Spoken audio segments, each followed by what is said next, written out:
Hello दोस्तों, आज की वीडियो में हम जानेंगे कि दशमलव के 2 अंकों के बाद किस तरीके से हम लिख सकते हैं।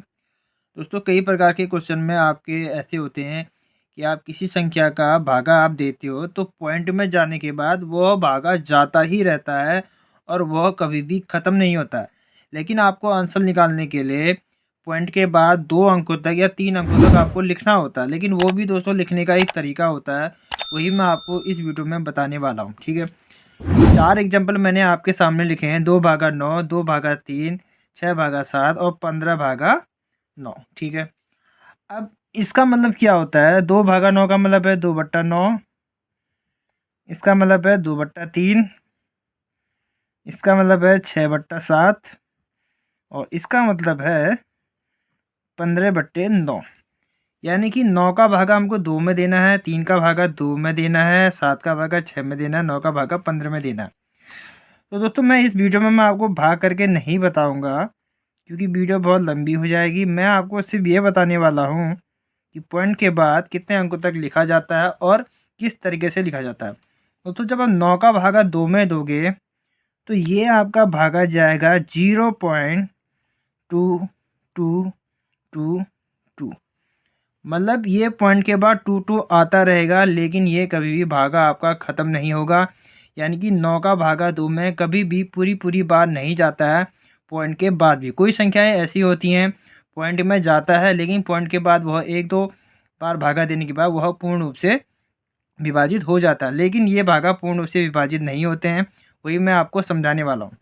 3 का भागा जब आप 2 में दोगे तो ये भागा भी दोस्तों कभी ख़त्म नहीं होता है।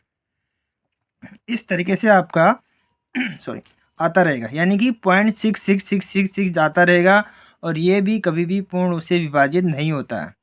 उसी तरीके से 7 का भागा जब 6 में दोगे तो दोस्तों इसको आप ध्यान से देखिए। ये भागा जाता है 0.85714 2। 1 2 3 4 5 6 आपने देख लिया। अब आप फिर से देखिए। अब जब आप इसका भागा और आगे दोगे तो ये फिर से आएगा 8 5 7 1 4 2। देखिए 1 2 3 4 5 6, 1 2 3 4 5 6। उसके बाद जब आप 2 के भागा आप यहाँ तक भागा दोगे तो फिर ये यहाँ से आ जाएगा, फिर से ये 8 आ जाएगा। यानी कि यह 6 संख्या तक ये भागा इस तरीके से जाएगा। फिर से वह गिनती आपकी स्टार्ट होती रहेगी और ये भी भागा कभी पूर्ण रूप से विभाजित नहीं होगा। यानी कि जब 2 बार जब आपका भागा जाएगा फिर से 8 से स्टार्ट हो जाएगा। 1 2 3 4 6 6 बार आपका एक कॉमन रहेगा। फिर से आपका जो है 8 से स्टार्ट हो जाएगा। यानी कि ये सिलसिला आपका रिवाइंड होता रहेगा, पूर्ण रूप से कभी भी ये संख्या विभाजित नहीं होगी। अब 9 का भागा 15 में दोगे तो इसका भागा दोस्तों 1.6666 इस तरीके से जाता रहेगा। ये भी कभी पूर्ण रूप से विभाजित नहीं होता है।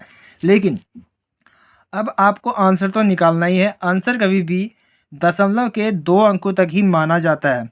अगर आंसर आपका दिया है और वो अंकों के दशमलव के बाद 3 अंकों तो दिया तो आप 3 अंकों तो ले सकते हैं, लेकिन मैथ का रूल होता है दशमलव के बाद सिर्फ 2 संख्याएं ली जाती है। ठीक है, अब वो कैसे लेंगे? मान लीजिए ये आपका आंसर आ रहा है। अब आपको दशमलव के 2 अंकों तक लिखना है तो आप इसको लिख सकते हो 0.22।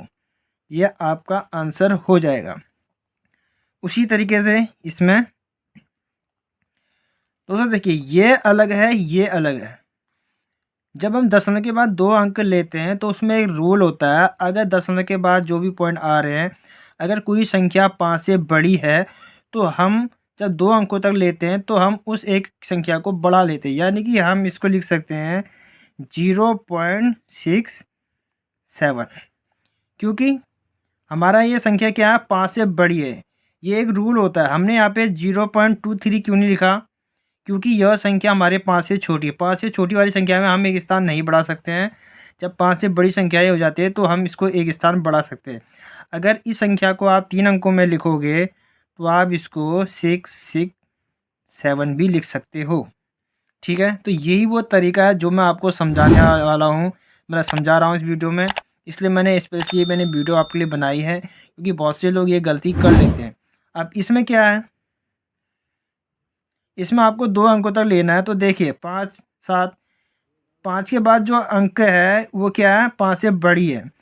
तो हम इसको लिख सकते हैं 0.86। अगर हमको 3 अंकों तक लिखना होता तो हम इसको कैसे लिखते हैं, इसको हम लिखते हैं 0.857।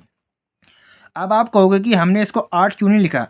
दोस्तों, जिस संख्या को हम यहाँ पे लेते हैं उस संख्या का हमको आगे वाला अंक देखना होता है कि वह 5 से बड़ा है या नहीं है।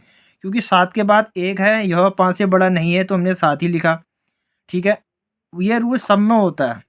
इसीलिए हमने देखिए 3 अंकों तक लिया तो हमने इसको 7 लिखा, 2 अंकों तक फिर भी हमने 7 लिखा, क्योंकि हमारे पास दशमलव के बाद जो भी अंक आ रहा था अगला अंक वो 5 से बड़ी थी। हमको जो दशमलव के बाद जितना भी अंक लेना होता है उसके आगे की संख्या हमको देखनी होती है कि वो 5 से बड़ी है या छोटी। अब उसी तरीके से इसमें हमारा क्या आएगा, 1 पॉइंट क्या है हमारा, आप कहीं पर भी ले लो, 2 अंक तक ले लो, 3 अंक तक ले लो, 4 अंक तक ले लो, क्योंकि 6 आ रहा है यानी कि ये 5 से बड़ी है। तो हमारा इसका आंसर आएगा 1.67। तो दोस्तों, यही वो एक तरीका होता है जो दशमलव के बाद 2 अंकों तक या 3 अंकों तक लिखा जाता है, और दशमलव के 2 अंकों तक ही आंसर को लिखा जाता है। ये मैथ का रूल होता है। दोस्तों, आज की वीडियो कैसी लगी कमेंट करके ज़रूर बताना। मिलते हैं नेक्स्ट वीडियो में।